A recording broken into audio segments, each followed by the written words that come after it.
নমস্কার, তনুশ্রী হোম কিচেনে সবাইকে স্বাগত। কচু দিয়ে ইলিশ মাছের ঝোল আমরা সকলেই পছন্দ করে থাকি, অনেকে বানিয়েও থাকবে।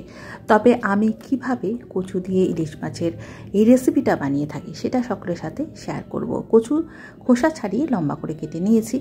এবার ইলিশ মাছে পরিমাণ মতো লবণ হলুদ ভালো করে মাখিয়ে নিতে হবে। তো আমি এখানে 4 টুকরো ইলিশ মাছ ব্যবহার করেছি। মাছগুলোতে নুন হলুদ ভালো করে মাখানো হয়ে গেছে। এবার মূল রান্নায় চলে যাব। কড়াইতে আমি 2-3 চামচ সর্ষের তেল দিয়েছি। তো রান্নাটা সর্ষের তেলে করলেই বেশি ভালো হবে। তেল ভালো মতো গরম হয়ে গেলে মাছের টুকরোগুলো দিয়ে দেবো, যেটা আগে থেকে আমি নুন হলুদ মাখিয়ে রেখেছিলাম।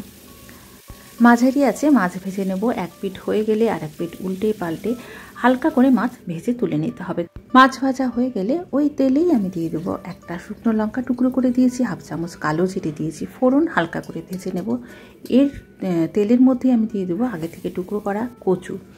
তো বন্ধুরা, কচু দিয়ে তোমরা আর কী মাছ রান্না করে থাকো অবশ্যই কমেন্ট করে জানাবে। আমার তো কচু দিয়ে সব মাছের সাথেই বেশ ভালো লাগে। এবার এই কচুর সাথে 1 চামচ নুন দিয়েছি, 1/2 চামচ হলুদ দেব, দিয়ে এটা একটুখানি নেড়ে ছেড়ে মিশিয়ে ঢাকা দিয়ে রাখবো কচুটা যতক্ষণ না সেদ্ধ হচ্ছে। তো কচু সেদ্ধ হতে 4-5 মিনিট সময় লাগবে। এর ফাঁকে একটা মশলা বানিয়ে নেব। তো এই মশলার মধ্যে দেখো সর্ষে রেখেছি, কাঁচা লঙ্কা রেখেছি, 1 চামচ রেখেছি জিরে, এটা কিন্তু কাঁচা জিরে রয়েছে। আচ্ছা, এর সাথে আমি একটু হলুদ রঙের যে সর্ষে থাকে সেটাও একটু দেবো অল্প করে। তো 1 চামচ করে কালো সর্ষে, সাদা সর্ষে, 1 চামচ জিরে দিয়েছি। তো এই কাঁচা জিরে দেওয়ার জন্য কিন্তু রেসিপির টেস্ট অনেকটা বেড়ে যাবে। অবশ্যই একবার এভাবে বানিয়ে দেখতে পারো সর্ষের সাথে জিরে দিয়ে। তারপর 3-4টে কাঁচা লঙ্কা দিয়েছি, তবে ঝালটা তোমরা বুঝে কাঁচা লঙ্কাগুলো অ্যাড করতে পারো। তারপর পরিমাণ মতো জল দিয়ে একটা মিহি পেস্ট বানিয়ে নিতে হবে। এবার সর্ষেটা আমি আলাদা করে সরিয়ে রাখবো। গ্যাস ওভেনে কড়াইতে আমি কচু ভাজতে বসিয়েছিলাম। কচুটার ঢাকা উঠিয়ে দেখে নেব কচুটা কতটা সেদ্ধ হয়েছে। একবার খুন্তি দিয়ে একটা কচু কেটে দেখে নেব কচু কতটা সেদ্ধ হয়েছে। কচু কিন্তু সেদ্ধ হয়ে গেছে। কচু সেদ্ধ হয়ে গেলে আগে থেকে সর্ষে বাটা সেটা দিয়ে দেবো। দিয়ে এবার সর্ষের সাথে কচু 1 মিনিট কষিয়ে নিতে হবে। এর সাথে দেখো আমি 3টে কাঁচা লঙ্কা দিয়েছি। এরকমভাবে কাঁচা লঙ্কা দিয়ে কষালে রেসিপির ফ্লেভারটা বেশ ভালো হবে। এরপর ঢাকা দিয়ে রাখবো যতক্ষণ না মশলা থেকে তেল ছেড়ে আসে। তো মিনিট খানিক আমি ঢাকা দিয়ে রেখেছিলাম। মশলা থেকে সুন্দরভাবে তেল ছেড়ে এসছে। এ অবধি কচুর সাথে সর্ষেটা রান্না করে নিতে হবে। আর কচু কিন্তু সুন্দরভাবে নরমও হয়ে গেছে। এবার আগে থেকে আমি জল গরম করে রেখেছিলাম, সেই জলই আমি এখানে অ্যাড করেছি।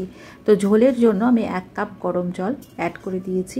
এই ঝোলটা একটু পাতলা হলেই বেশি ভালো লাগে, তবে তোমাদের প্রয়োজন অনুযায়ী ঝোলের পরিমাণটা কম বেশি করে নিতে পারো। এবার ঝোল ফুটে উঠলে আগে থেকে ইলিশ মাছের টুকরোগুলো একটা একটা করে আমি দিয়ে দিয়েছি ঝোলের মধ্যে।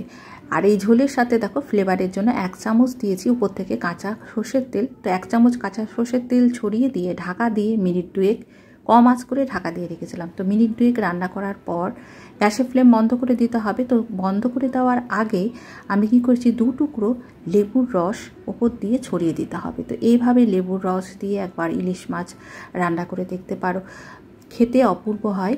গরম ভাতের সাথে তো এই রেসিপি দুর্দান্ত লাগবে। তো আমার মতো করে এরকমভাবে সর্ষে জিরে আর তার সাথে লেবুর রস দিয়ে একটা টেস্টি কচু দিয়ে ইলিশ মাছের ঝোল কিন্তু একদম রেডি হয়ে গেল, যেটা গরম ভাতের সাথে অসাধারণ লাগবে।